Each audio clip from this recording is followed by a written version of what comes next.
There are men who are born to occupy a place in history, and there are others who decide to confront it.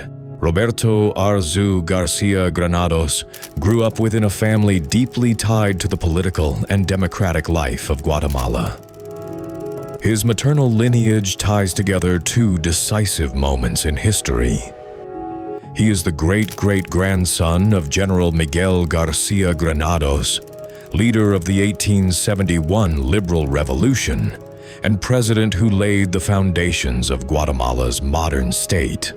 And he is the great-grandson of Jorge García-Granados, the historic UN ambassador whose resolve in 1947 was pivotal in creating the State of Israel and establishing the country's embassy in Jerusalem. Completing this legacy on his paternal side, he is the son of Álvaro Arzú, who served as mayor of Guatemala City before becoming president of the Republic, where he signed the historic 1996 peace accords and later returned to win 4 consecutive terms in the capital, completing 5 terms as one of the most beloved and transformative city mayor in the country's history. From that legacy of internal political transformation and global leadership, Roberto inherited his unshakable drive and commitment to his nation. La paz ha sido firmada.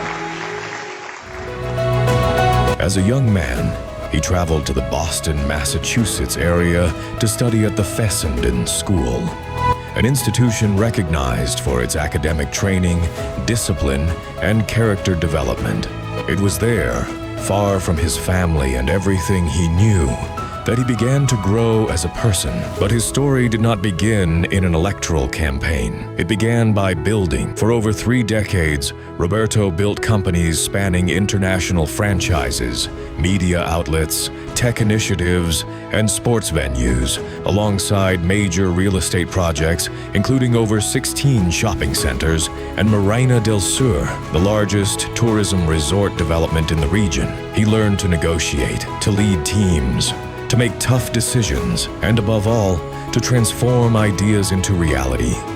From Seguros El Roble to Comunicaciones Football Club, from landmark projects like Plaza Obelisco and Gran Via Roosevelt to the expansion of Futeca, serving as president of Comunicaciones FC to win 9 championships, and leading the national Guatemala soccer team sports commission.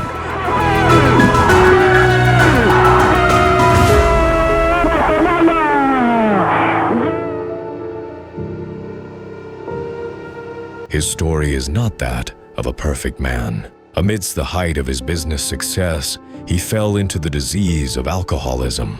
He hit a rock bottom so dark it seemed impossible to return. Yet right there, in the shadows, his eyes opened to the silent suffering so many face alone. Today, he has been sober for 11 years. God didn't just lift him up, He gave him a second chance to redeem himself, restore his family, and rebuild what was broken. But a second chance isn't meant to be kept.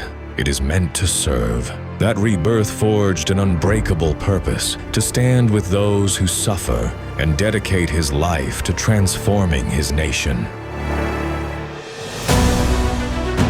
That generated investment, economic momentum, and real jobs.